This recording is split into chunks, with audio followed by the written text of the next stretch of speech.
Jack Ruby. Jack Ruby was a little old man that had his business was to run topless bars and striptease joints and various other institutes of higher learning in downtown Dallas.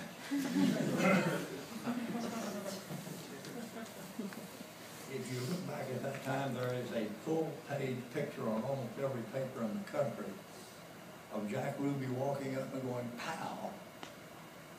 How are we going to defend him now?"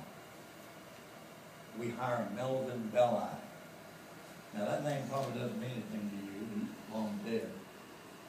But Melvin Belli is the instigator of most of what now is malpractice, legal messing. Melvin Belli from California, of course, was just an awful lawyer. He got money for people mainly from doctors, because that's where the money is, I guess. I'm sure he got some from dentists too. Example, one of his early cases, he had a man who was working in a railroad switching yard, where all the things are reassembled. These are very dangerous places to work. Now this guy got run over by a train, and his leg was cut off at mid-thigh. And Melvin Belli took his case. He wanted to be, should win $1 million or something. On the first day of the trial, everybody is seated, and in comes Melvin Belli into the courtroom carrying a cylindrical or roughly cylindrical bag about as long as from here to my foot, wrapped in brown paper. And he carries this thing very carefully. The bottom end of it is kind of bent like that, sort of like a foot. And he carries it up and he places it on the table in front of, where the lawyer sits. He never looked at it. He never directed attention to it. He never said anything about it. But every juror in the place could do nothing but watch that brown structure, because they knew it was this guy's leg. Needless to say, the guy won a huge settlement. That was Melvin Belli. But he's got a real problem now, because everybody in the country has a picture of Jack Ruby. So how are we going to get him off? Well, Melvin Belli said, well, Mr. Ruby is unfortunate. He has petit mal epilepsy.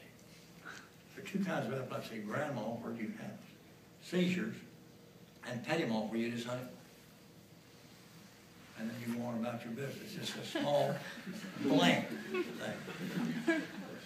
And people don't do anything during a petit mal seizure. Petit meaning the French word for small, bad, mal, bad, small, bad. They just kind of, everything kind of blanks. It's almost like a concussion, in the sense that they just kind of stop for a moment. Well, Melvin Belli said, well, his petit mal epilepsy, which no one knew he had, by the way, prior to this, takes the form of a fugue state, in which he goes around and does things, including, he was in a fugue state, he had no idea what he's doing, and he shot Lee Henry Oswald. But it was in a fugue state as a result of his epilepsy, and he cannot be convicted. Everybody with epilepsy, every society, medical and otherwise, social, that dealt with epilepsy, was just furious. Because now everybody in the country is going to look at you, you've got epilepsy? Don't shoot me now, don't, go away, go away.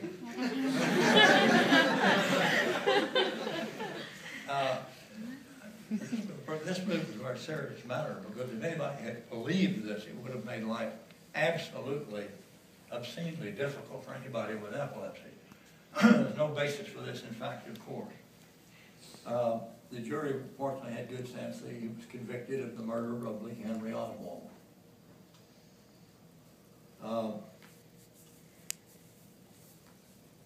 Relatively soon, it became apparent that Jack Ruby was not healthy.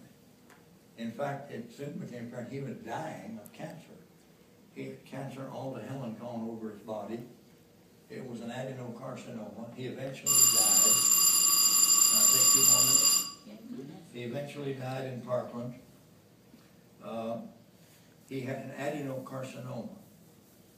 The adenocarcinoma was everywhere, but a lot of it was in the pancreas and a lot of it was in the lung. And Earl Rose, who did the autopsy, had the real problem. Is this a lung cancer, which is going everywhere, including pancreas, or a pancreatic adenocarcinoma, which is going everywhere, including lung? He showed me the slides, and between us, we decided it was probably a primary lung cancer. Instant enough, Jack Ruby was not a smoker.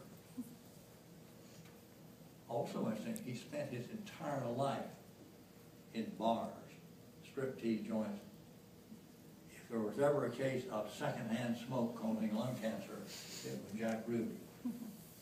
Now, of course, there's those who doubt that. You know, he disappeared, the autopsy was done. Some, however, didn't believe that either. They thought he was a hired gun to get rid of Oswald, to cover up the assassination. And in fact, one guy wrote a letter to Earl Rose that said that he was well aware of the fact that Jack Ruby was still alive, living in South America, and married to Hitler's sister. I actually looked it up, or had Sally look it up. Hitler did have a sister named Paula. She died in 1960, so it's unlikely that Jack Ruby married her in the mid-60s in any South American country. One final note. Autopsies are listed numerically for the year. For a hospital autopsy, you start A. I'm sure you've seen the picture on it. A, in this case it would be A11, that's the year. And then number 1 would be the first autopsy, number 2, and up to 200 or 300, however many autopsies were done that year. And then next year's autopsies would start out A11, 1, 2. Medical legal autopsies are generally listed as M with the year, and then start 1 and go on. It is of considerable interest that Jack Ruby's autopsy number was 007. I never had the firm ask Earl Rose, did that just happen by chance, or did you fudge it and move it forward or back in order to get that number for Jack Ruby? But in any event, Jack Ruby died of adenocarcinoma, and his autopsy number is 007. Y'all have a great vacation. I'll see you next Monday.